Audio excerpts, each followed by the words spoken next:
99 మంది నీతిమంతుల కంటే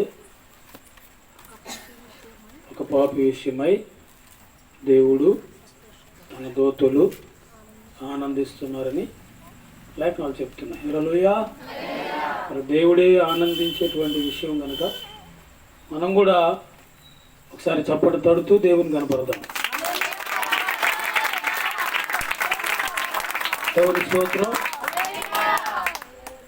ప్రభువైన యేసుక్రీస్తు నామములో మీకు అందరికీ వందనాలు. మరి కుటుంబీకులకి కూడా వందనాలు తెలియజేస్తున్నాం. కొద్ది నిమిషాలు దేవుని వాక్యాన్ని ధ్యానం చేద్దాం.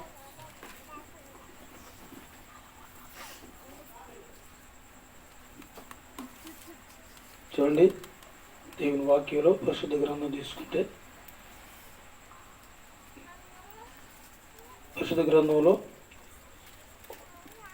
ఎఫెసీయులకు రాసిన పత్రిక 3వ అధ్యాయము 20వ వాక్యం. ఎఫెసీయులకు రాసిన పత్రిక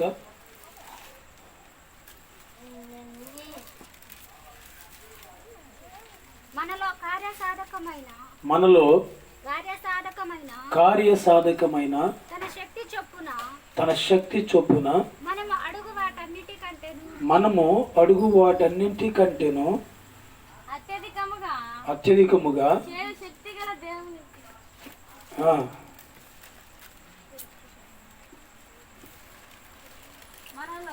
మనలో తన శక్తి చొప్పున మనము అడుగు వాటికి అన్నిటికంటేను ఊహించు వాటన్నిటికంటేను అత్యధికముగా చేయగల శక్తి దేవుడికి ఉంది. హల్లెలూయా. గమనించాల్సింది ఏంటంటే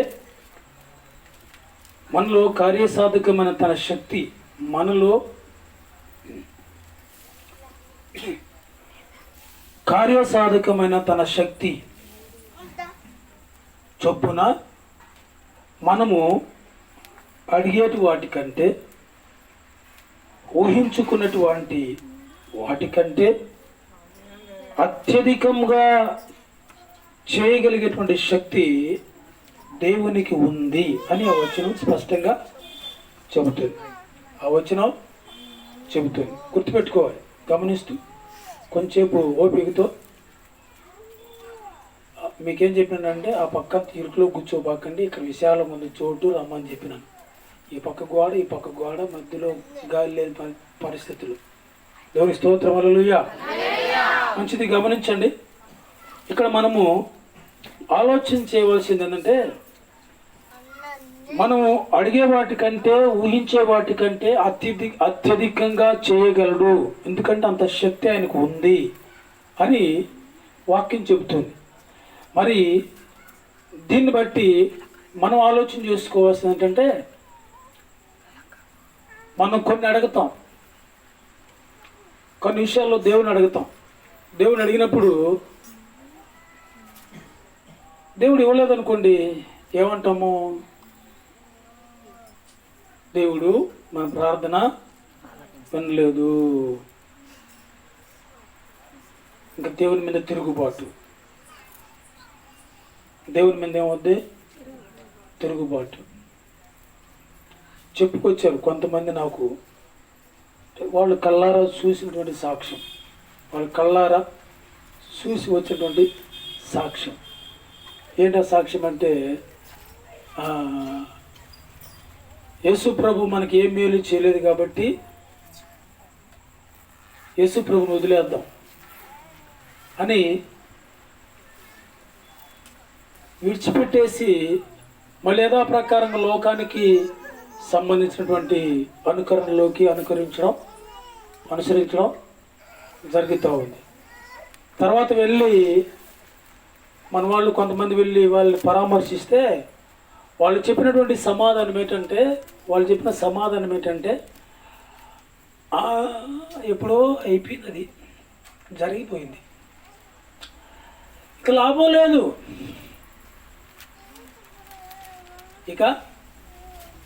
లేదు, అని తిరిగి జవాబు చెప్పారు. మీరు దేవుని నమ్ముకున్నారు కదా, మళ్ళీ ఎందుకు వెనక్కి వెళ్ళిపోయారు, వదిలిపెట్టేశారు అని అంటే, మాకు మేలు జరగలేదు అక్కడ. ఎక్కడ జరగలేదు మేలు? దేవుని దగ్గర మేలు జరగలేదని చెప్పుకొచ్చారు వాళ్ళు. బాగా గుర్తుపెట్టుకోండి, ఈ వాక్యంలో మొదటి మాటలో రాయబడిన మాటలు మనలో, ఎక్కడండి? మనలో కార్యసాధకమైన, అంటే కార్యాన్ని చేయగలిగేటువంటి ఒక ఆయుధంగా ఉండేటువంటి తన శక్తి. తన శక్తి. ఎవరి శక్తి? దేవుని శక్తి. ఎక్కడుండాలి? ఎక్కడుండాలి? మనలో ఉండాలి. మనలో మనకు ఒక కార్యం జరగాలంటే దేవుని యొక్క శక్తి మనలో ఉండాలి. దేవుని శక్తి ఎలా వస్తుందని అంటే ప్రార్థన వలన వస్తుంది. రేపు ఆయన వస్తాడు కదా, రెండవ రాకులు ఆయన వస్తాడు కదా. ఆయన వచ్చినప్పుడు ఆయన ముందు నిలబడాలంటే ఏం కలిగి ఉండాలి మనం? శక్తి కలిగిన వారమై ఉండాలి. ఆయన ఎదుట నిలబడగలిగేటువంటి శక్తి గల వారమై ఉండాలి. అందుకు ప్రార్థన చేయమంటది దేవుని వాక్యం. శక్తిని పొందేంత వరకు ప్రార్థన చేయాలి. శక్తిని పొందేంత వరకు ప్రార్థన చేయాలి. వాక్యాన్ని నమ్మి మనసు మారినటువంటి వారు కొంతమంది అయితే, దేవుడు కార్యాలు చేస్తే ఆ కార్యాలను చూసి మనసు మార్చుకున్న వాళ్ళు కొంతమంది, దేవుడు దర్శిస్తే ఆ దర్శనాన్ని బట్టి మారిన వాళ్ళు కొంతమంది చిక్కులు సమస్యలు పరిష్కరించబడిన తర్వాత ప్రభువుని అంగీకరిస్తారు. ఇలా రకరకాలుగా జరుగుతున్నటువంటి ఈ కార్యక్రమాలలో ఆ కార్యాలు జరిగించడానికి మనలో శక్తి ఉండాలి. అది ఎవరిదై ఉండాలంటే దేవునిదై ఉండాలి. అలాంటి దేవుని శక్తిని మనం కలిగి ఉన్నట్లయితే వాక్యం అంటుంది, అడిగే వాటికంటేను, ఏమడుగుతావో వాటికంటేను, అడిగేటువంటి వాటికంటే ఊహించేటువంటివి గొప్పవి. అర్థమైందా? అడిగే వాటికంటే ఊహించేవి ఇంకా పెద్దవి, గొప్పవి. అయితే వాటన్నిటికంటే, అడుగు వాటికంటే ఊహించేటువంటివి గొప్పగా ఉంటాయి. ఊహించేటువంటివి గొప్పగా ఉన్నాయంటే వాటికంటే గొప్పమైనటువంటి వాటిని ఇంకా దేవుడు చేయగలడు తన శక్తి వలన. హల్లెలూయా, హల్లెలూయా. అంతకు మించి ఇంకెంత గొప్పదైనా సరే, ఊహకు మించినటువంటిది ఇంకా ఎంత గొప్పదో దాన్ని కూడా చేయగలిగేటువంటి శక్తి కలిగిన వాడు దేవుడు అని ఈ వాక్యం మనకి స్పష్టంగా తెలియజేస్తా ఉంది. దేవునికి స్తోత్రం కలుగును గాక. హల్లెలూయా. ఉదాహరణకి పరిశుద్ధ గ్రంథంలో ఒక మాట మీతో పంచుకోవాలని చూస్తున్నాను. చూద్దాం దేవుని వాక్యంలో.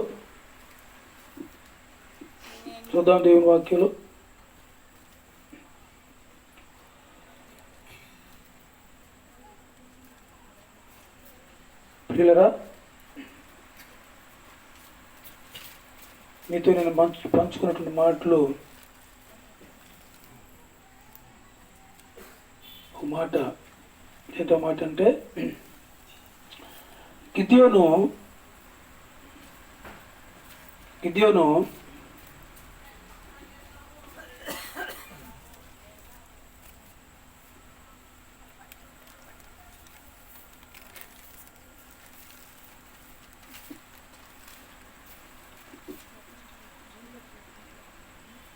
ఒక గానుగు చాటు దాముకుంటాడు. ఒక గానుగు చాటున దాముకుంటాడు. ఎందుకు దాక్కున్నాడంటే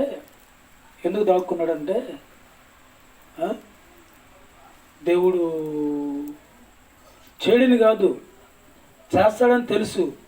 కానీ మనం అనుకున్నంత ప్రకారంగా చేస్తాడో చేయడో, మనం అనుకున్నంత ప్రకారంగా మనం అనుకున్నట్టుగా చేస్తాడో చేయడో, చేయకపోతే మన పరిస్థితి ఏంటి అని ఒక విధంగా బలహీనంగా ఆలోచన చేశాడు. ఎవరండి? గిద్యోను. దేవునికి స్తోత్రం, హల్లెలూయా. ఒక విధంగా బలహీనంగా ఆలోచన చేశాడు. ఈ బలహీనంగా ఆలోచన చేసినప్పుడు ప్రియులరా, ఈ బలహీనమైనటువంటి ఆలోచనలు మనిషిని ఏం చేస్తాయంటే పడగొడతాయి. ఏం చేస్తాయి? పడగొడతాయి. ఎలా పడగొడతాయి?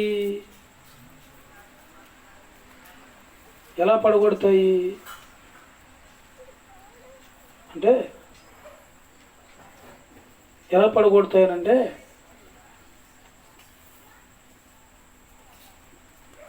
మనకున్నటువంటి ఒక బలహీనత, ఒక సమస్య, ఒక వ్యాధి, ఒక కష్టం గుర్తుపెట్టుకోండి, అవి దేవుని కంటే గొప్పవిగా మనకు కనబడేట్టుగా చేస్తుంది.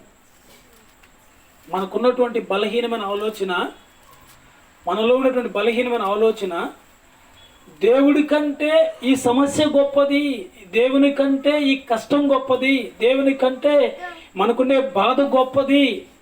కాబట్టి ఇది మనకంటే దేవుని కంటే ఇది బహు బహు బహు బహు బహు గొప్పదిగా కనబడడం వల్ల అండి ఆ సమస్య పరిష్కారం కాకపోతా ఉంది. ఆ బలహీనత మనకి దూరం కాకుండా ఉంది. మనకు వచ్చిన ఆపద మనకి ఆదరణ కలుగు చేయలేకపోతూ ఉంది. కారణం ఏంటినంటే మనలో ఉండేటువంటి బలహీనమైనటువంటి ఆలోచన. ఆ ఆలోచన బలంగా ఉన్నట్లయితే, హెబ్రీయులకు రాసిన పత్రిక 2వ అధ్యాయం చివరి వచనంలో ఒక మాట ఉంటుంది. హెబ్రీయులకు రాసిన పత్రిక, హెబ్రీ పత్రికలో 2వ అధ్యాయంలో చివరి వచనంలో ఒక మాట ఉంటుంది. తాను శోధింపబడి శ్రమ పొందాడు. ఏమండి? తాను శోధింపబడి శ్రమ పడ్డాడు. ఆ శ్రమ యొక్క బలం ఎంతో, ఆ శ్రమ యొక్క బలహీనత ఎంతో, దాని ప్రభావం ఎంతో, అది ఎంత మట్టుకు కొనసాగగలుగుతుందో, దాని పరిమాణం ఎంతో, దాని కొలత ఎంతో, దాని ఎత్తెంతో, దాని లోతెంతో, దాని దూరం ఎంతో ఆయనకి పూర్తిగా తెలుసు. ఎవరికి? ప్రభు అయినటువంటి యేసయ్యకి పూర్తిగా తెలుసు. అందుకే అక్కడ రాయబడింది, తాను శోధింపబడి శ్రమ పొందాడు. కాబట్టి శోధింపబడుతున్నటువంటి వారికి, అంటే మనకు సహాయము చేయగలవాడై ఉన్నాడు. హల్లెలూయా. సహాయము చేయగలిగేటువంటి స్థాయిలో ఆయన ఎందుకున్నాడంటే దాని గురించినటువంటి పూర్తి వివరణ ఆయన దగ్గర ఉంది.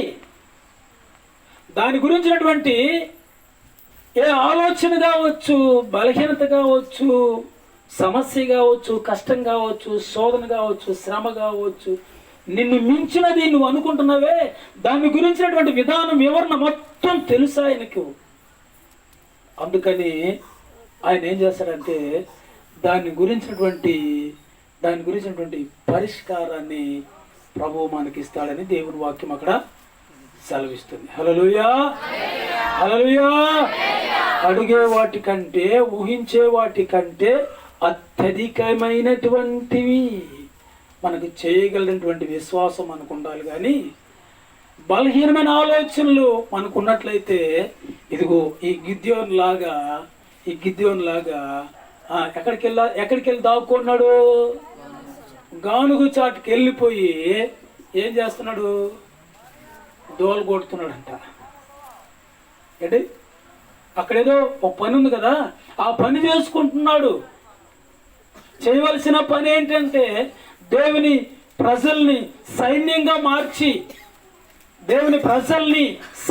మార్చి ఎదుగు వస్తున్నటువంటి శత్రు సమూహానికి ఎదురుగా నిలబడమని చెప్పేటువంటి ధైర్యాన్ని నూరిపోయవలసిన వ్యక్తి తనలోనే ఒక బలహీనమైన ఆలోచన రావడం వల్ల ఏమైపోయాడు తెలుసా?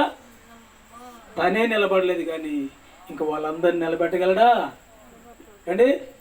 నిలబెట్టేదానికి ఆస్కారము లేదు. దాని కారణం ఏంటంటే అడిగే వాటికంటే, ఊహించే వాటికంటే అత్యధికమైనటువంటి కార్యాలను చేయగలిగేటువంటి దేవుడు అంత శక్తిని నాలో ఉంచున్నాడు.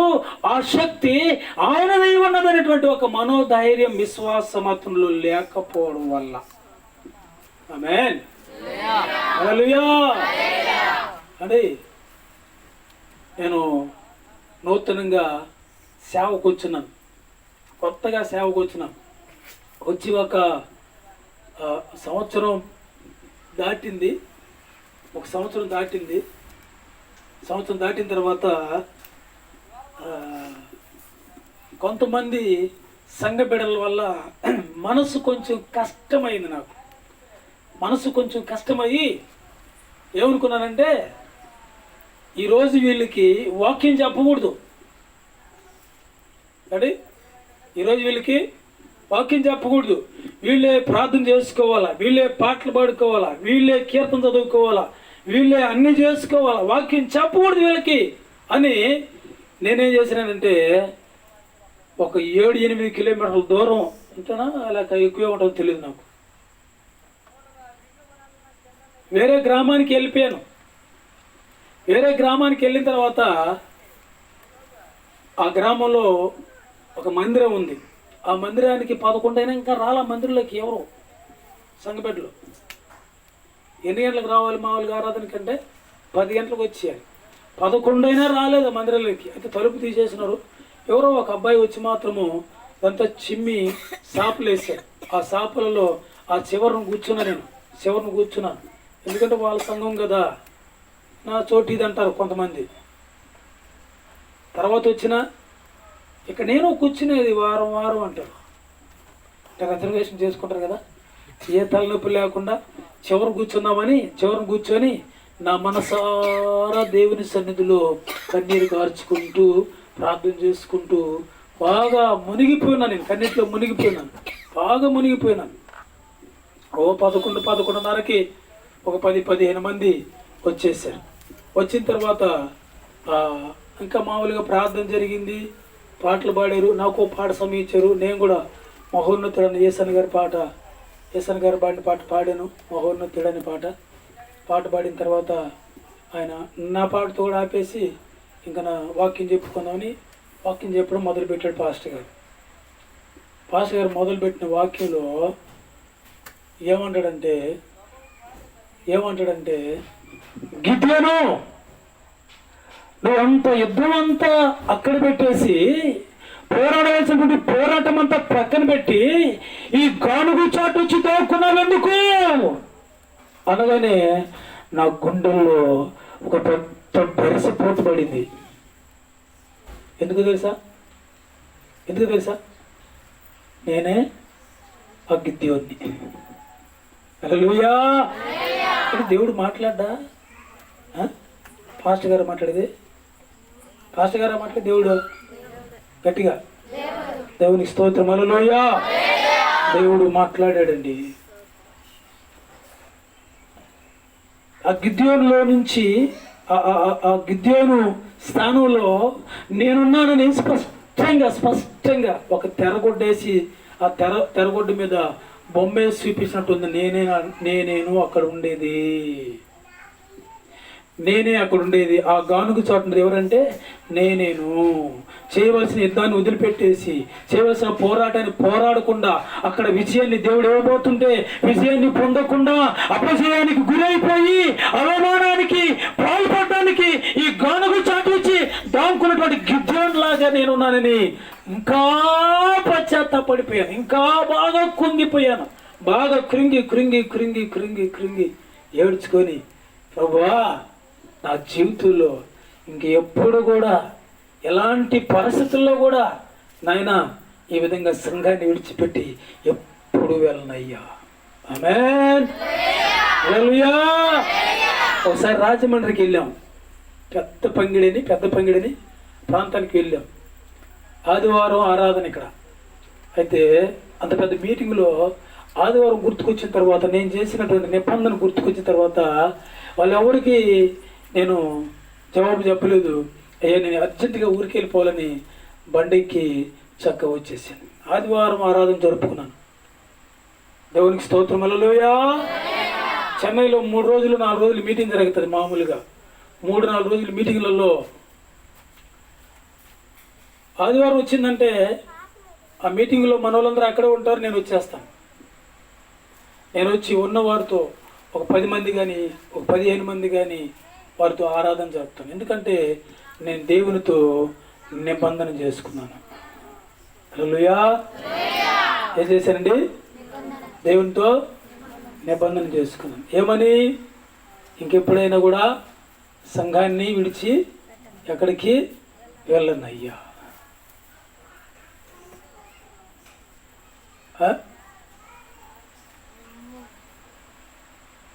గుర్తుపెట్టుకోండి. నేను ఎందుకు ఈ మాట చెప్తున్నానంటే, గిద్యోను గానుగ చాటుకొచ్చి కూర్చొని అక్కడేదో చిన్న పని చేసుకుంటున్నాడు. దేవుడు మాట్లాడుతున్నాడు.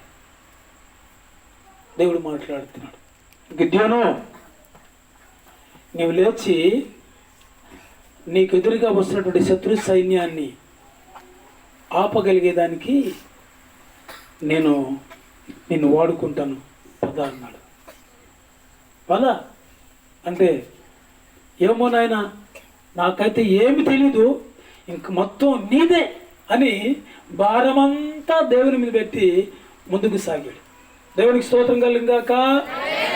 ఇంచుమించు 1000 మంది, ఒక 35,000 మంది అనుకుందాం. ఒక 35,000 మందిని అంత సిద్ధపరిచాడు. అంత బాగా యవనస్తులుగా ఉన్నవారు, యుద్ధమునకు సిద్ధముగా ఉన్నటువంటి వారు, హుషారుగా గంతులు వేయగలిగేటువంటి వారుగా, ఆ వయసుకు సంబంధించిన వాళ్ళందరినీ సిద్ధపరిచేశాడు గిద్యోను. సిద్ధపరిచేసి మీరు యుద్ధానికి వెళ్దాం, ఇంకా మనందరం యుద్ధానికి వెళ్దామని ఓ 35,000 మంది అనుకుందాం. లెక్క సరిగా నాకు కూడా తెలియకపోవచ్చు. 35,000 మంది సిద్ధపరిచేసుకొని తీసుకొని పోతా ఉన్నాడు. యుద్ధానికి వెళ్తూ ఉంటే ఈ గిద్యోను ముందు పోతా ఉంటే వెనకాల ఈ 1000 మంది ఈ సైన్యం, యవ్వన సైన్యం వస్తూ ఉంటే ఈ సైన్యంలో కొంతమంది గద ఏదో మాట్లాడుకుంటున్నారు. ఈ గిద్యోనికి ఏం పని లేదురా, ఇంట్లో ఈరోజు నాకెంత పని ఉందా.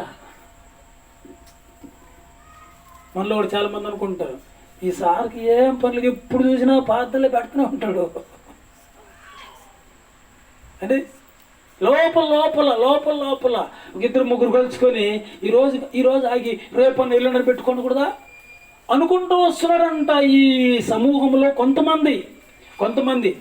కొంతమందిని దేవుడు చూసి ఒక దగ్గర ఆపి దేవుడు మాట్లాడుతాడు గిద్యోనుతో. ఇదిగో గిద్యోను, ఇక్కడ చాలా మంది యుద్ధానికి సిద్ధ మనసు లేని వారు ఉన్నారు. వాళ్ళ హృదయాల్లో సనుగుడు నాకు చెవులు రింగుమని మోగిపోతున్నాయి. దయచేసి ఏమనుకోబాకు, వాళ్ళని పంపించేసి ఇంటికన్నాడు. ఆమె వాళ్ళ ఇంటికి పంపించేసి అన్నాడు.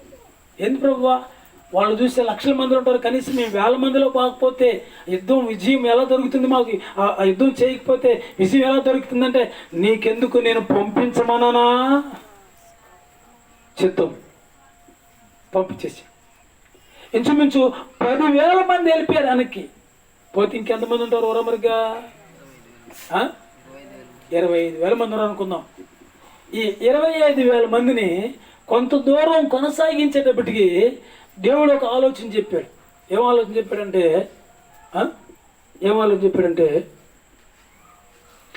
ఒక నీళ్ళ ప్రాంతం చూపించి చూడండి, న్యాయాధిపతులు గ్రంథంలో 7వ అధ్యాయంలో 5వ వాక్యం. యెహోవా ఈ జనులింకా ఎక్కువ మంది నీళ్ల యొద్దకు వారిని దిగజేయము. అక్కడ నీ కొరకు వారిని శోధించెదను. ఇతడు నీతో కూడా పోవలెనని నేను ఎవరి గూర్చి చెప్పుదునో వాడు నీతో పోవలెను. ఇతడు నీతో పోకూడదని మా 7వ అధ్యాయము 5వ వాక్యం. అతడు నీళ్ల యొద్దకు ఆ జనమును అది అతడు నీళ్ల యొద్దకు ఆ జనమును దిగజేసినప్పుడు యెహోవా కుక్క గట్టుకున్నట్లు తన నాలుకతో నీళ్లను గతికిన ప్రతి వానిని తాగడానికి మోకాళ్ళుతో కృంగిన ప్రతి వానిని వేరువేరుగా చేయమన్నాడు. దేవునికి స్తోత్రం కలుగును గాక. వేరువేరుగా చేయమన్నాడు. అంటే 2 రకాలు ఉన్నారు అక్కడ, 2 రకాల జనాంగం ఉన్నారు అక్కడ.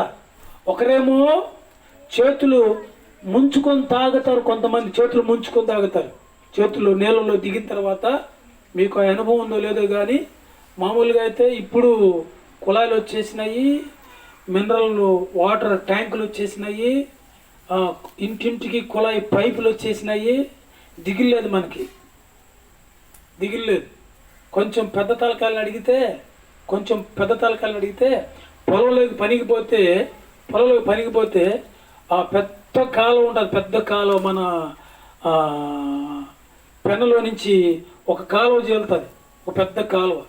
ఆ పెద్ద కాలువలో నీళ్ళు ఎలా ఉంటాయంటే శంకులాగా ఉంటాయి తెల్లగా.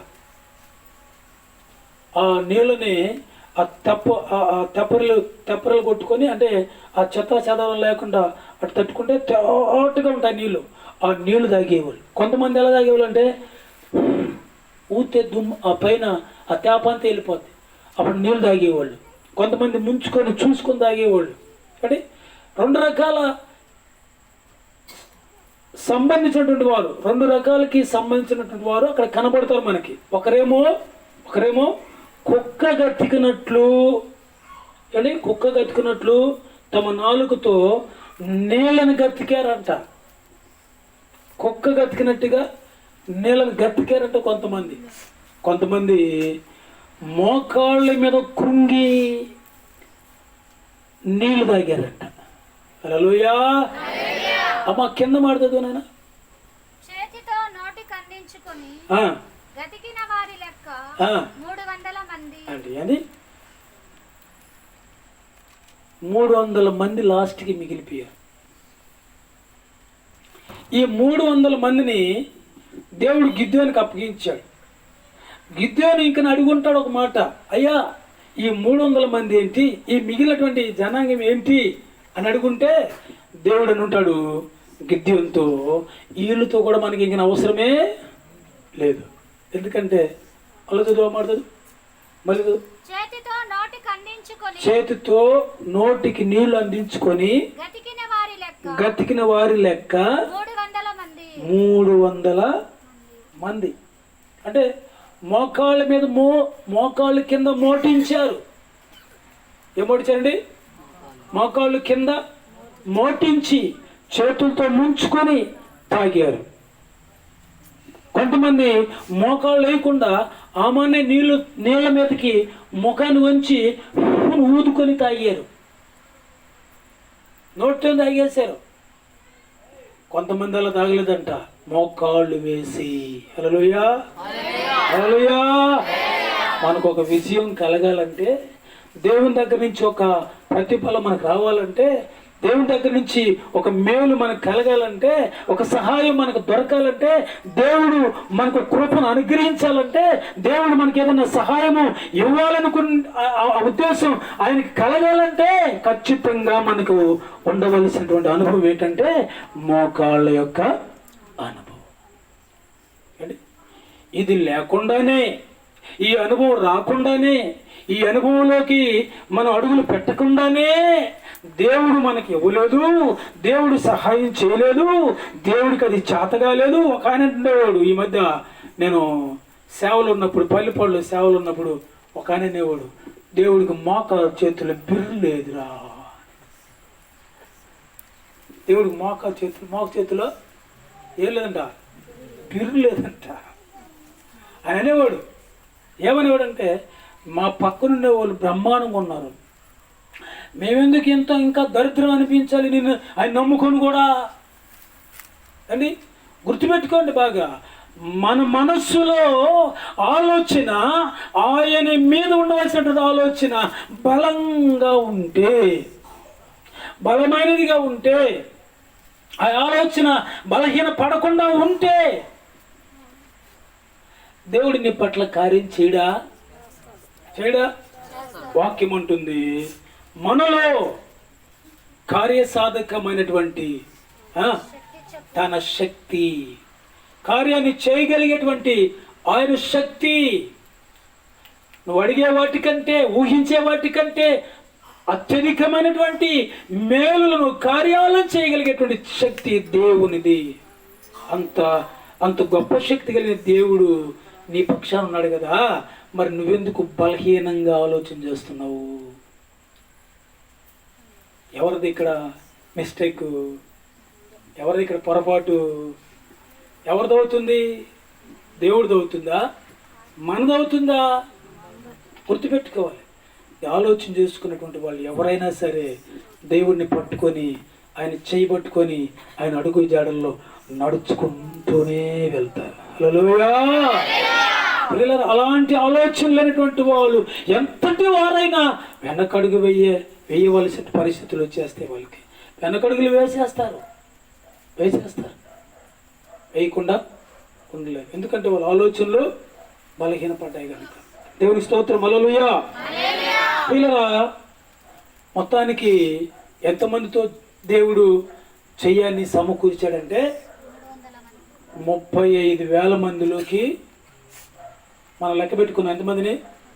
35,000 మందిని చూస్తే లాస్ట్కి ఎంతమందితో దేవుడు జయాన్ని కలుగజేసాడు గిద్యోని కంటే? కేవలం 300 మందితో. 35,000 మందితో ఇవ్వలేదనే విషయాన్ని. దేవునికి లోబడి జీవించినటువంటి వారు ఎంతమంది ఉన్నా, ఆయన ఆజ్ఞని పాటించేటువంటి వారు ఎంతమంది ఉన్నా, వారికి దేవుడే విజయాన్ని సమకూరుస్తాడు. Praise the Lord. హల్లెలూయా. గుర్తుపెట్టుకోండి, బట్టికి ప్రియులరా, మనం అడుగు వాటికంటే, ఊహించు వాటికంటే అత్యధికమైనటువంటి కార్యాలు చేసే దేవుడు మన పక్షాన ఉన్నాడు. గిద్యోనికి ధైర్యాన్ని ఇచ్చి, గిద్యోనికి విశ్వాసాన్ని అనుగ్రహించి, ముందుకు నడిపించి విజయాన్ని సమకూర్చిన దేవుడు ఈరోజు నీ విషయంలో, నా విషయంలో ఎందుకు చేయలేడు? Praise the Lord. హల్లెలూయా. మరొక మాట చూసుకుందాం, ముందుకెళ్దాం. మరొక మాట లూకాసు వార్త 5వ అధ్యాయం. లూకాసు వార్త 5వ అధ్యాయం. జనసమూహము దేవుని వాక్యం వినుచు ఆయన మీద పడుచుండగా ఆయన గెన్నెసరెతు సరస్సు తీరము నిలిచి ఆ సరస్సు తీరమునున్న 2 దోణులను చూచెను. చేపలు దొరక్క విసుగు చెంది, మనసు వికలమైపోయి, ఏదో ఒక బాధ బండలాగా, ఒక పెద్ద బండలాగా గుండెల మీద మోస్తున్నటువంటి భారమును కలిగిన వారై ఉన్నప్పుడు ప్రభు వాళ్ళని చూశాడు. దేవుని స్తోత్రం కలిగింగాక. ఎవరిని చూశాడండి? ఆ మొదటి వచనంలో 5వ అధ్యాయం లూకాసు వార్త 1వ వచనంలో బాగా గమనించండి. వాక్యం చదివేవాళ్ళు, వినేవాళ్ళు గమనించండి. జన సమూహములు, అక్కడ జన సమూహములు చదవండి. దేవుని వాక్యమును వినుచు ఆయన మీద పడుచుండగా. అంటే గమనించాల్సింది ఏంటంటే, ఇక్కడ మనం గమనించాల్సిన విషయం ఏంటంటే, అంతమంది అక్కడ ఉన్నారు కదా, ఎంతో మంది ఉన్నారు కదా, మరి ఈ సీమోనులు ఎందుకు కనపడ్డారు? ఈ సీమోను యొక్క బృందమే ఎందుకు కనబడింది? ఈ సీమోను యొక్క పరిస్థితులు ఎందుకు కనపడ్డాయి? ఈ సీమోను యొక్క మనసు ఎందుకు కనబడింది ప్రభు కనంటే విరిగి నలిగిపోయింది. అది హల్లెలూయా, అది విరిగి నలిగిపోయింది. అందుకే అది బాగా ఆయనకి స్పష్టంగా కనబడింది. ఈరోజు మన హృదయాలు కూడా విరిగిపోయి నలిగిపోయి ఉంటే ఆయనకి బాగా కనబడవా? కన్నులు కలుగు చేసిన వాడు చూడకుండునా, చెవిని కలుగు చేసిన వాడు వినకుండునా? నేను దగ్గర ఉన్న వాటినే చూసేవాడినా, దూరమున ఉన్న వాటిని నేను చూడలేకపోతున్నానా? అంటే ప్రభు మాట్లాడతాడా? మాట్లాడినా కూడా దేవుని వాక్యాలు ఉన్నాయి ఇవన్నీ కూడా. యెషయా గ్రంథం 59వ అధ్యాయంలో స్పష్టంగా రాసిన మాట, ఆయన విననేరకున్నట్లు ఆయనకేమి చెవుడు కాదు, చూడకుండా పోయేదానికి ఆయన ఏం గుడ్డోడు కాదు, ఆయనకున్నటువంటి చెయ్యి ఏమి పొట్టిది కూడా కాదు. రాసిన స్పష్టంగా మాటలు అక్కడ గుర్తుపెట్టుకోండి. అది ఎందుకు, ఏంటి కారణం అంటే అక్కడ విరిగి నలిగిపోయినటువంటి మనస్సు కానీ హృదయం కానీ లేవు. గమనించుకోండి, విరిగి నలగగొట్టబడిపోవాలి. ఆమేన్. ఒలివ కాయ గురించి చెప్పాను ఒకసారి, మీకు గుర్తుందో లేదో.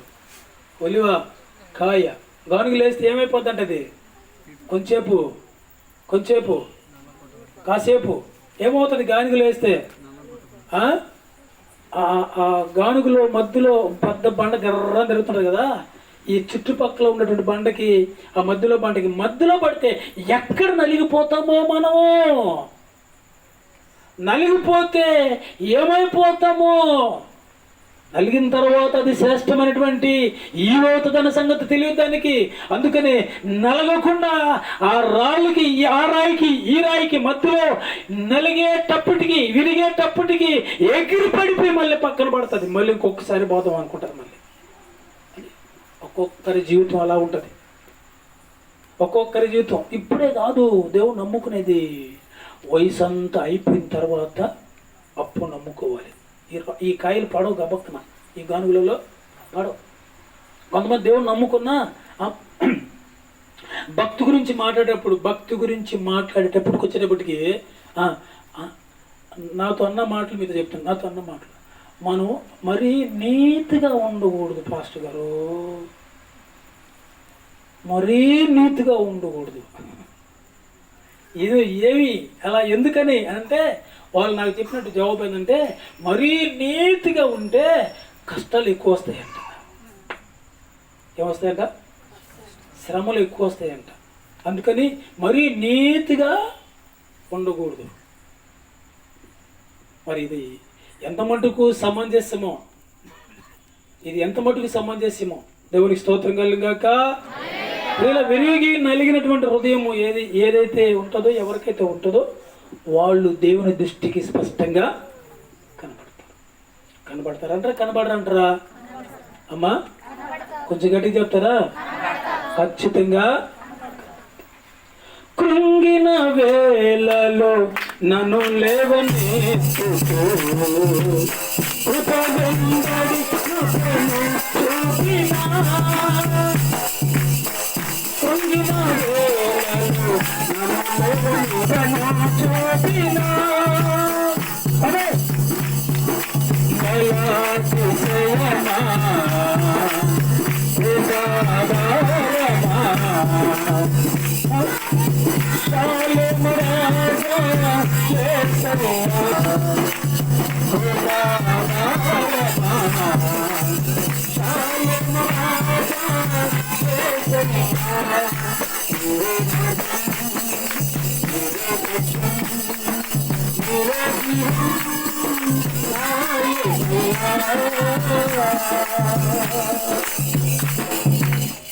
హల్లెలూయా. కృంగినటువంటి సమయంలో నువ్వు ఎప్పుడైతే కృంగిపోయి ఉంటావో అప్పుడే నిన్ను చేయబట్టుకుని లేవనెత్తడానికి నీకు సమీపంగా ఉంటాడు ఆయన. ఆ దినాల్లో పేతురే కాదు, ఈ దినాల్లో నీవైనా సరే నేనైనా సరే కృంగినామా? మనసు కృంగిందా, నలిగిందా, వెరిగిందా? వెంటనే ప్రభు వచ్చి చేయబట్టుకుని, నేనున్నాను, నీకు భయపడబాకు. చెప్పాడా లేదు మీకు ఎవరికన్నా? ఆయన చెప్పాడా లేదా? చెప్తాడు. ఆయన చెప్పగలిగేటువంటి సామర్థ్యం గలవాడు ఆయన. పిల్లలు గమనించండి, ఇలాంటి మనస్సు కలిగినటువంటి సీమోన్ దగ్గరకు వచ్చి సీమోన్తో మాట్లాడతాడు. ఆయన సీమోన్తో మాట్లాడతాడు. ఏమని? నీ పడవను నీ ధోనిను లోతుకి నడిపించు. నేను ఒక మందిరానికి వెళ్ళాను. అంటే ప్రారంభ దశలో ఒక మందిరానికి వెళ్తే ఆ మందిరంలో పాటలు మనకెవరికి సమయం ఎవరు ఈ దినాన్ని దేవుడు సమృద్ధిగా అందరం పాడుతున్నాం. దేవునికి స్తోత్రం కలిగాక. అక్కడ పాట పాడేదానికి మనకు మైక్ మన చేతికి కూడా రాదు. పాటలన్నీ బాగాలే పాడేస్తాం, వాక్యంతో కూడా చెప్పేస్తాం, ప్రార్థనతో వాళ్ళే చేసేస్తాం. మనం పోవడం, కూర్చోవడం, చూడడం, వినేసి రావడం, అంతే అయిపోద్ది. అయితే అక్కడ ఏదో నా విషయంలో అభ్యంతరం కలిగింది ఆ సేవకుడికి. ఏంటి అభ్యంతరం అంటే? ఆ అభ్యంతరం ఏంటంటే, నేను ప్రారంభంలో దేవుని నమ్ముకున్నటువంటి ప్రారంభంలో నాకు ఒక ఆసక్తి ఉండింది. ఏం ఆసక్తి అంటే, ఎవరెవరి దగ్గరకు వెళ్ళిపోయి దేవుడి గురించి చెప్పాలని ఆశ. నాకు తెలియకపోయినా, బైబిల్ గురించి తెలియకపోయినా, దేవుడు గొప్పవాడనేటువంటి ఒక ఉద్దేశం నా మనసు నిండిపోయింది. ఆ నిండే మనసు ఎత్తుకుని వెళ్ళిపోయి ఎవరంటే వాళ్ళకి కూర్చోబెట్టుకొని, నేను ఒక ఇద్దరు కూర్చోబెట్టుకొని వాళ్ళకి దేవుని మాటలు చెప్తా ఉంటే నన్ను నేనే మైమరిచిపోయినటువంటి సందర్భంలో నాలోకి నేను మళ్ళా తిరిగి వచ్చేటప్పటికి దాదాపు ఇంచుమించు 20 మంది 30 మంది అయిపోయింది. ఇది ఎలా జరిగేది నాకు తెలిసేది కాదు. కారణం ఏంటంటే, నా మాటలు వాళ్ళని ఆకర్షిస్తున్నాయి. నేనేమీ చెప్పట్లేదు, దేవుడి గురించి చెప్తున్నాను. దేవుడు గొప్పోడు. నాకు బైబిల్ అసలు అప్పుడు సంగతి కాదు, ఇప్పుడు కూడా తెలియదు సరిగ్గా బైబిల్. నాకు ఇప్పుడు కూడా బైబిల్ సరిగ్గా తెలియదు. అయినప్పటికీ నా దినాల్లో దేవుడు నన్ను ఆ విధంగా వాడుకున్నాడు. దేవుడి స్తోత్రం, హల్లెలూయా. ఎందుకంటే నా మనస్సు ఎరిగి ఉన్నాడు ఆయన. అందుకనే నా నుంచి ఆయన మాట్లాడుతాడు, నాలో నుంచి ఆయన మాట్లాడతాడు కనుక ఆ మాటలకి వాళ్ళందరూ వచ్చి ఆకర్షితులైపోయి కూర్చొని, దేవుడు అంత గొప్పోడా, వాళ్ళకి అర్థం కాకపోయినా కానీ దేవుడు అంత గొప్పోడా అనేటువంటి భావన వారి ముఖాంతుల్లో వచ్చి నాకు కనపడడం స్పష్టంగా అర్థమవుతుంది. హల్లెలూయా. ఇలా గమనించండి,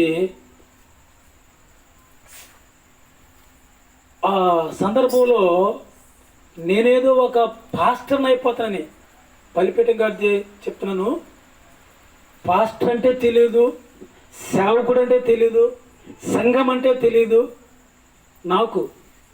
అటువంటి సందర్భంలో నేను వెళ్ళి చెప్తూ ఉంటే వాళ్ళే ఆ సేవకుడి దగ్గరికి వెళ్ళి చెప్పిన వాళ్ళు ఏం చెప్పారో నాకు తెలియదు. కానీ ఆయన ఏమన్నాడంటే, నేను ఒక పాస్టర్ని అయిపోయినట్టుగా, నేను ఒక సంఘం కడుతున్నట్టుగా ఆయన ఊహించుకున్నాడో ఉద్దేశించుకున్నాడో నాకు కూడా తెలీదు. అది తర్వాత మన పక్కన సంఘస్థులు సహోదరులు చెప్పారు నాకు ఆ మాట. నేనేం చేశాను?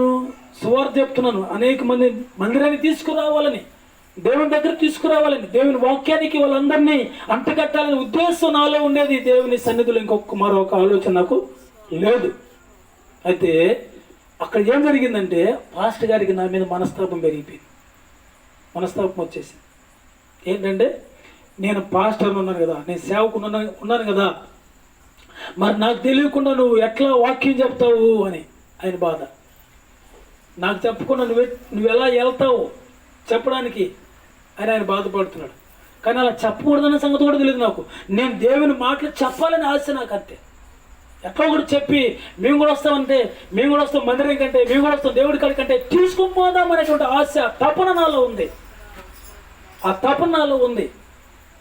ప్రియులరా, ఆ మనస్తాపం వల్ల దాదాపు ఇంచుమించు 3 నెలలు సేవకున్నతో మాట్లాడలేదు.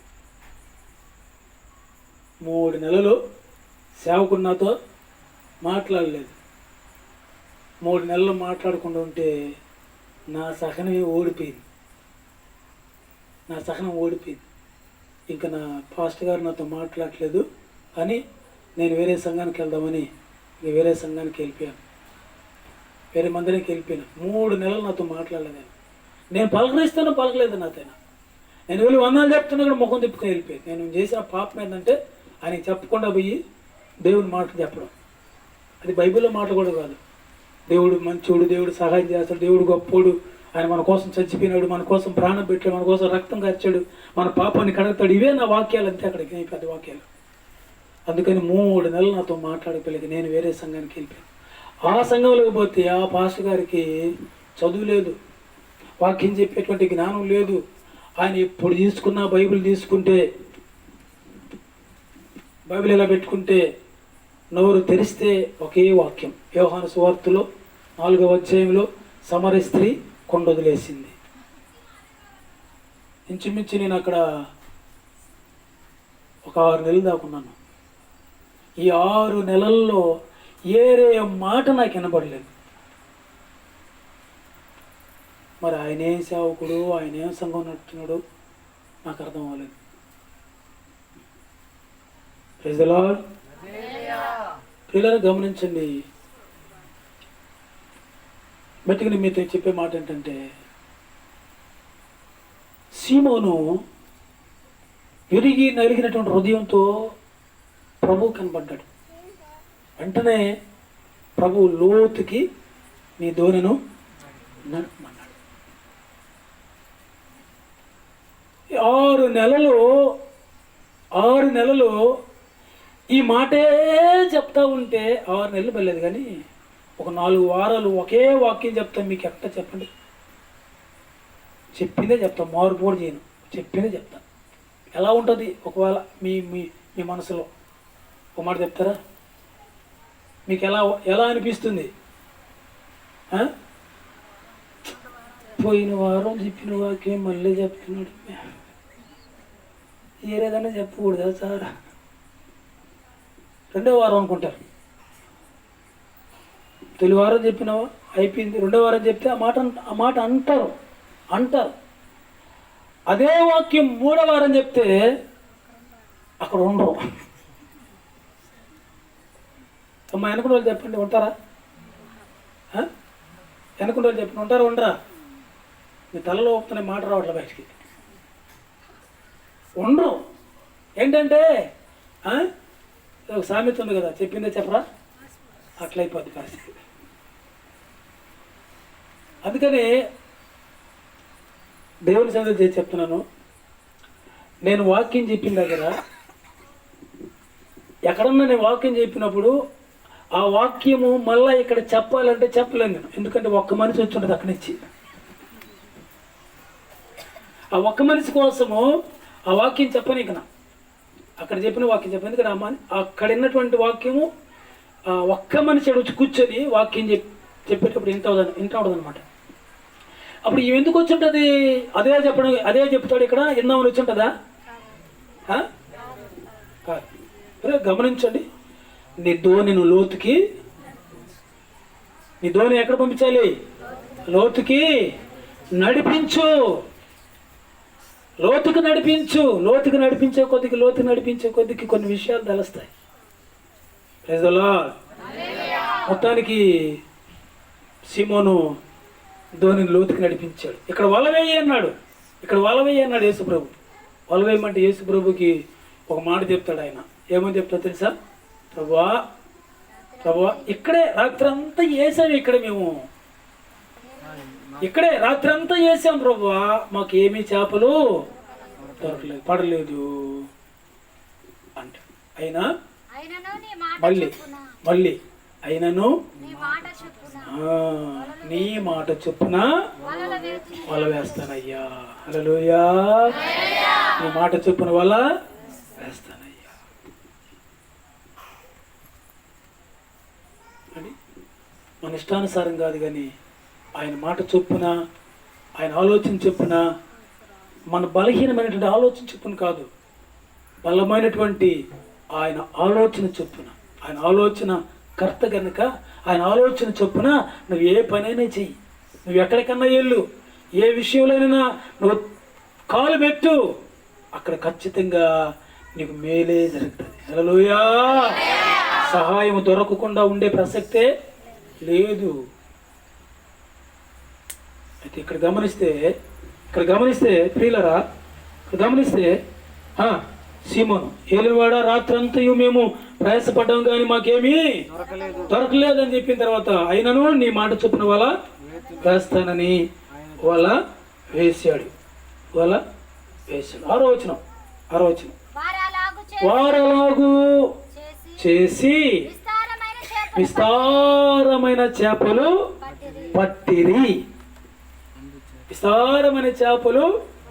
పట్టిరి.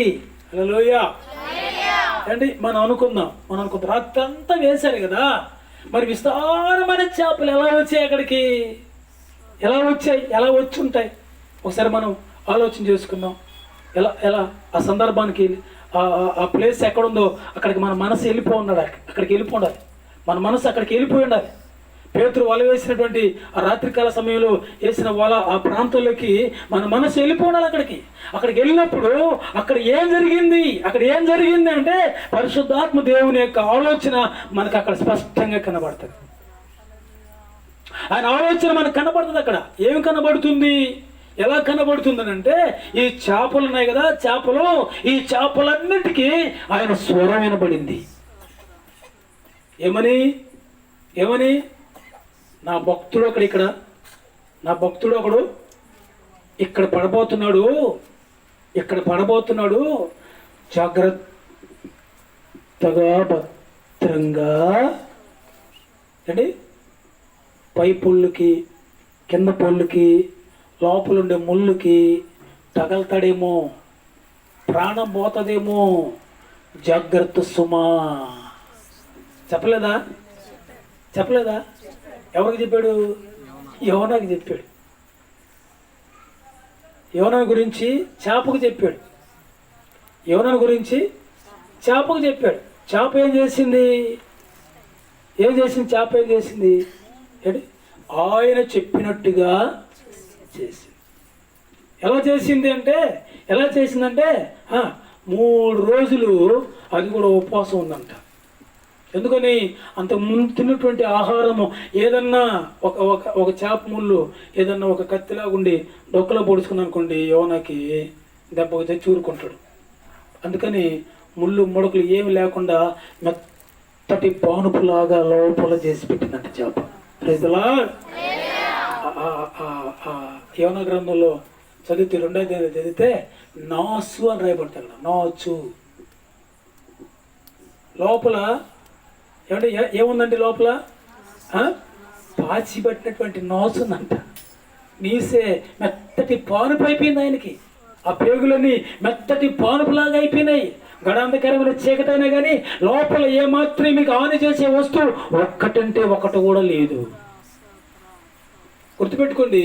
మరి అంత పెద్ద చేప విన్నప్పుడు ఇంత చేపలు ఏంటాయినవా? ఈనుండవా అమ్మా? ఖచ్చితంగా ఈనుంటాయి. మీరు అనుకుంటున్నారో లేదో? ఏమి ఉంటాయిలేండి, మేము వింటున్నావా? అయ్యాడీనుంటాయి అంటారా? ఖచ్చితంగా అవి విన్నాయి. వల వేయగానే ఈ వల ఎలా నిండిపోయిందో తెలుసా? పిగిలిపోనంతగా రాయబడింది అక్కడ. అంటే చిరిగిపోయేటువంటి పరిస్థితుల్లో వలకు వచ్చేసాయి. వల చిరిగిపోయేటువంటి పరిస్థితుల్లో చేపలు విస్తారంగా పడిపోయినాయి. వలలో రాయబడింది అక్కడ. గమనించండి. నేను అనుకుంటాను ఒకవేళ ఆ వల ఈ చేపల బరువుకి చిరిగిపోయింది అనుకుందాం. చేపలను ఏమైపోతాయి చెప్తారా? బదులు చెప్తారా? చేపలను ఏమైపోతాయి అమ్మా? గట్టిగా చెప్పాలి. చేపలన్నీ ఎలవు. అవి వెళ్ళే చేపలు కాదు. వెళ్ళే చేపలు అయితే వాళ్ళలోకి రావు. అవి వెళ్ళే చేపలు కాదు. వెళ్ళిపోయే చేపలైతే వాళ్ళ దాకా రావయి. ఎందుకు వచ్చాయి అంటే దేవుని యొక్క ఆజ్ఞ. హల్లెలూయా. ఆయన మాట చేపలకు కూడా వినపడింది. మనకు సరే వినపడదు అనుకోండి, చేపలకి బాగా వినపడ్డాయి. ఒక ఇద్దరు లేండి, మీ ఇద్దరు లేండి, మీ ఇద్దరు లేండి. అటు ఒక నిలబడండి, అటు ఒక నిలబడండి, ఇటు ఒక నిలబడండి. మీ పైట ఒక పైట తీయండి. ఇది వల ఏదండి, ఇది వల పట్టుకో. పట్టుకో, వల పట్టుకుంటా. చేపలు పట్టుకో. మీరు కూడా మీ నాన్న నేర్పించలేదు మీకు. వాళ్ళ నాయనలే నేర్చుకోలేదు, వాళ్ళకే నేర్పిస్తారు. హల్లెలూయా. వల వల అంటే ఇది వల. పైకి వల అంటే వల. ఇది చిరిగిపోయింది. ఇక్కడ చిరిగిపోయినటువంటి ఈ చింపిరి వలని లోపల నుంచి బయటకు వచ్చేసాను. చేపలు లోపల నుంచి బయటకు వచ్చేసాను. ఇదిగో ఎక్కడ కొంచెం ఒక చోటు ఇవ్వండి నాకు, ఒక చోటు అని. ఇది వెళ్ళిపోవాల్సిన చేప ఈ నోటితోనే ఒక పోగు పట్టుకొని ఇది కూడా వస్తూ ఉంటుంది. స్తోత్రం యేసయ్యా, స్తోత్రం యేసయ్యా, స్తోత్రం యేసయ్యా. ఎందుకని ఆయన మాట అంటే దానికి ఎంతో మక్కువ. ఆయన మాట అంటే దానికి చాలా ఇష్టం, ప్రీతికరం, మధురాతి మధురం. Praise the Lord. హల్లెలూయా. చిరిగిపోయినా వెళ్ళపోవు, పెద్ద రంధ్రం పడిపోయినా వెళ్ళిపోవు. కారణం ఏంటంటే ఆయన సమకూర్చినటువంటి వస్తువు కనుక. హల్లెలూయా. రాయబడింది ప్రియులరా, అడుగు వాటికంటే, ఊహించు వాటికంటే అత్యధికమైనటువంటి మేలు కార్యములు సహాయము నీకు చేయగలిగే శక్తి ఆయనది. సిమోనికి చేశాడా చేయలేదా? దేని ద్వారా చేశాడు? చేపల ద్వారా.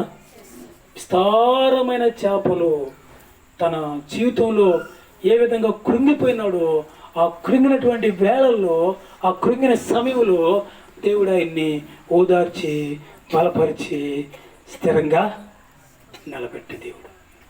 నన్ను కూడా స్థిరంగా నిలబెట్టగలడు. ఎందుకంటే ఆ శక్తి సామర్థ్యం కలిగిన దేవుడు ఆయన. హల్లెలూయా, హల్లెలూయా. ఆ దేవుని ప్రియమైన సంగమా, ఇంకా చెప్పుకుంటూ పోతే పరిశుద్ధ గ్రంథంలో చాలా ఉన్నాయి. లేకుండా లేవు. ఇస్సాకుని అబ్రహాము తీసుకుని వెళ్ళిపోయి బలివ్వబోతే, ఇస్సాకు తీసుకుపోయి మోరియా కొండ మీద అబ్రహాం బలివ్వబోతే ఇస్సాకు బదులుగా ఒక పొట్టేలుని దేవుడు అక్కడ ఏర్పాటు చేయలేదా? అది ఊహకు అందుతుందా? ఊహించిన దానికంటే కూడా ఎక్కువ కార్యం అది. ప్రియులను గమనించిన ఎలా ఎన్నో కార్యాలు చేస్తున్నటువంటి దేవుడు, అంత శక్తి కలిగిన దేవుడు నీ పక్షాన నా పక్షాన నిలబడి ఉంటే అటువంటి ఆలోచన నీలోకి రాకూడదు. ఎటువంటి ఆలోచన? ఎలాంటి ఆలోచన? నిన్ను బలహీనపరిచే ఆలోచన రాకూడదు నీలోకి. ఆ బలహీనపరిచేటువంటి ఆలోచన ఒకవేళ వస్తే రాకుండా ఉండదు. ఒకవేళ వస్తే నా ప్రభు లోకములో ఉన్నటువంటి వానికంటే గొప్పవాడు. చెప్పు. తాను శోధింపబడ్డాడు గనుక, ఆ అనుభవం అంతా బాగా ఆయనకు తెలుసు కనుక, ఆ మార్గంలో ఎలా వెళ్తే ఏ విధంగా ఆ శోధన తప్పించుకోగలమో, శ్రమ నుంచి బయటపడగలమో, ఆ కష్టం నుంచి గట్టెక్కగలమో ఆయనకు బాగా తెలుసు కనుక ఆ మార్గాన్ని నాకు చూపిస్తాడు ఆయన. చెప్పు.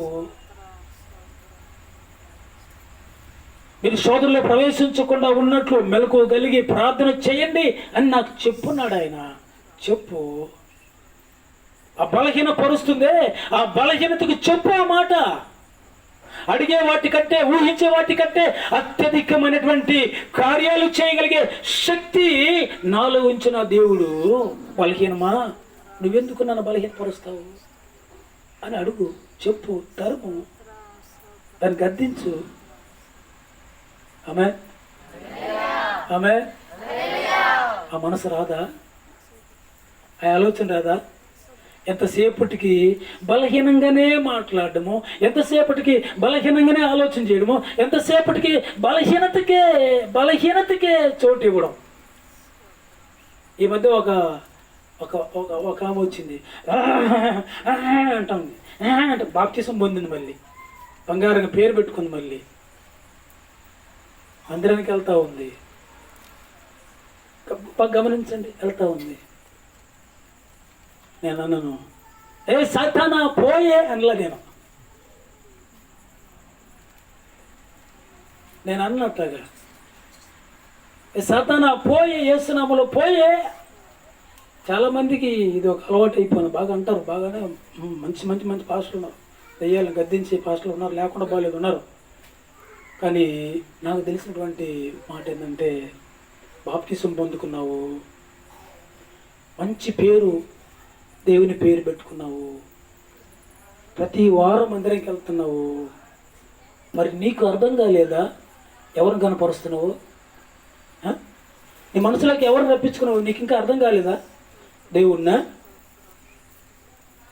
దయ్యాన్నా? ఇప్పుడు ఎవరిని ఆరాధిస్తున్నావు నువ్వు? బాప్తిసం పొందిన నీవు, మంచి పేరు, ఆయన పేరు పెట్టుకున్న నీవు, ప్రతి వారం వెళ్తున్నటువంటి మందిరానికి వెళ్ళే నీవు ఇప్పుడు ఆరాధిస్తున్నది ఎవరిని? నీ మనసులో పెట్టుకొని అంటే నేనేమన్నా అర్థం కానట్టుంటున్నా, తెలుసుకోలేనట్టుంటున్నా? అదేదో దేవుని కనపరచు, దేవుడు ఖచ్చితంగా నీకు మేలు చేస్తాడు. చెప్పలు కూడా దేవునికి స్తోత్రం చేద్దాం. హల్లెలూయా, హల్లెలూయా. ఖచ్చితంగా దేవుడికి మంచి మేలు చేస్తాడు. గమ్ముగైపోయింది, ఇంకా దెయ్యమేమి రాలేదు.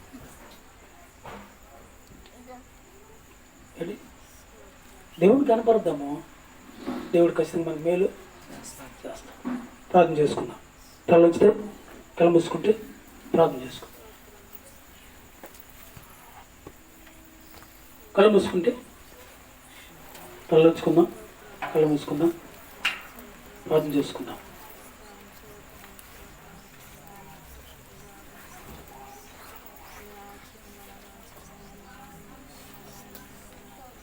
స్తోత్రం చెప్తారా?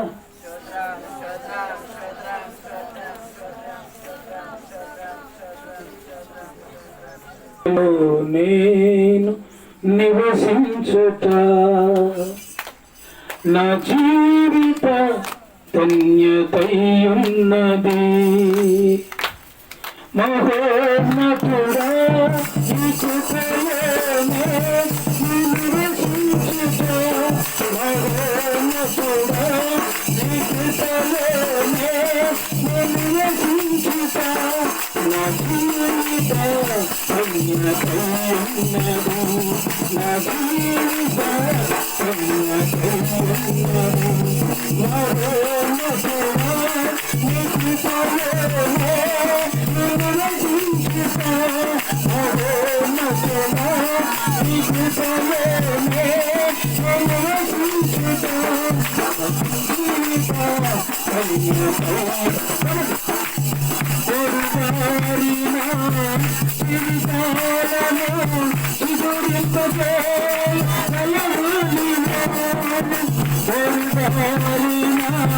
జీవితాలను చిగురింపజే కలవలినా, నారాయణుడయం అభిగముగా, నారాయణుడయం అభిగముగా,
మేము అడిగే వాటికంటే, ఊహించిన వాటికంటే అత్యధికమైన మేలు చేయగలిగేటువంటి శక్తిమంతులవై నాలో నివాసం ఉంటున్నావని తండ్రి, ఎరగలేని పరిస్థితులలో నీ బిడ్డలున్నారేమో ప్రభు. ఒక విశ్వాసాన్ని, ఒక బలమైనటువంటి తండ్రి విశ్వాసాన్ని నీ బిడ్డలు నాటబడి ఉండడానికి, ధైర్యమును కలిగి ముందుకు సాగడానికి నాయనా మీరు బహు తేటగా స్పష్టంగా మాట్లాడుతారు. గిద్యోను పిరికివాడై భయపడిన వాడై ఆయన యుద్ధంలో చేయలేక పారిపోయి ఉన్నప్పుడు ధైర్యపరిచి ముందుకు నడిపించిన దేవుడు నాయన. విజయాన్ని సమకూర్చావు తండ్రి. తను ఊహించిన దానికంటే, అడిగే దానికంటే అత్యధికంగా విజయాన్ని సమకూర్చలేదా? నలిగినటువంటి మనసుతో నా బ్రతుకులో ఏ మేలు జరగదా, నా జీవితం ఇంతేనా, నాకు ఏ సహాయం దొరకదా, నాకు ఎవరు ఆదరించేవారు లేరా అని కృంగిపోయినటువంటి ఆ సమయంలో తండ్రి భుజము తట్టి, నేనున్నాను, భయపడకము, నీకు సహాయం చేయవాడును, నేను నీ పక్షంగా ఉన్నానని ధైర్యం ఇచ్చిన తండ్రి. సీమానుతో ఉన్నావు కదా, ఇక్కడ కూర్చున్నటువంటి నీ బిడ్డలతో నాతో కూడా ఉన్నావని విశ్వాసమును కలిగి ఉండడానికి సహాయం చేయను. అందుకు నీ పరిశుద్ధ ఆత్మ అనుగ్రహించమని ప్రార్థన చేస్తాను. చేరవచ్చిన ప్రతి బిడ్డని దర్శించు నాయన.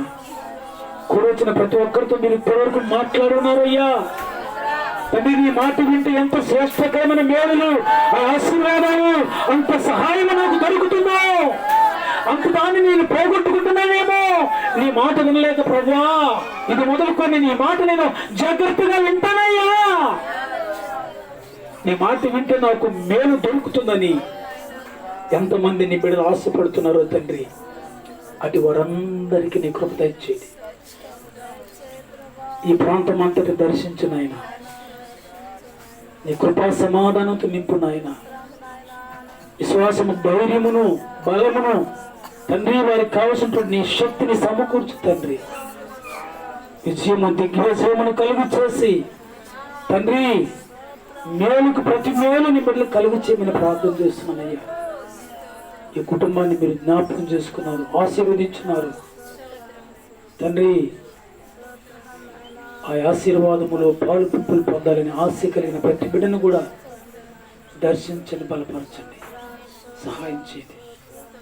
ఈ సమయంలో వాక్యం విన్న ప్రతి బిడ్డని మీ నామానికి అప్పగిస్తున్నాం, మీ మహిమగల హస్తాలకి అప్పగిస్తున్నానయ్యా. దర్శించునైనా, మాట్లాడినందుకు స్తోత్రమునైనా, వారి జీవితాల్లో కార్యము చేయబోతున్నందుకు స్తుతిస్తున్నానయ్యా.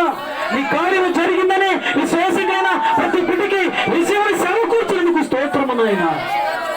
మీరు ఇంకా మహిమ పొందినట్లుగా అనేక కార్యాన్ని బిడ్డల జీవితాల్లో జరిగించమని స్తుతి ఘనత మహిమ ప్రభావములు మీకు ఆరోపించుకుంటూ కూడొచ్చిన సంఘాన్ని కుటుంబాన్ని ఈ మాటలు వినబడిన ప్రతి బిడ్డని వారిని వారి జీవితాలను ఆశీర్వాదకరంగా ఉన్నట్లు మేలుకరంగా ఉన్నట్లుగా అనేకులకు నీ కృప చూపని ప్రార్థన చేస్తూ క్రీస్తు పేరటి వేడుకుంటున్నాను తండ్రి.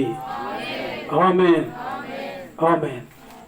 మన ప్రభు అయినటువంటి యేసయ్య కృప, పరమ తండ్రి దేవుని యొక్క ప్రేమ, పరిశుద్ధాత్మ దేవుని అన్యోన్యమైన సహవాసం కూడిన మనకి సంఘానికి సకల పరిశుద్ధులకి ఆయన కృప శాశ్వతముగా తోడై ఉండి ఈ మేలులను అనుభవించడానికి శక్తి కలిగిన దేవుడు నా పక్షంగా ఉన్నాడని విశ్వాసముతో నింపుకొనుగాక. ఆమేన్ ఆమేన్. హల్లెలూయా హల్లెలూయా హల్లెలూయా. దేవుని నామానికి స్తోత్రములు. కూడొచ్చినటువంటి ఈ కుటుంబీకులకి సంఘానికి అందరికీ నా ప్రభువైన యేసుక్రీస్తు నామములో వందనాలు. అందరికీ వందనాలు.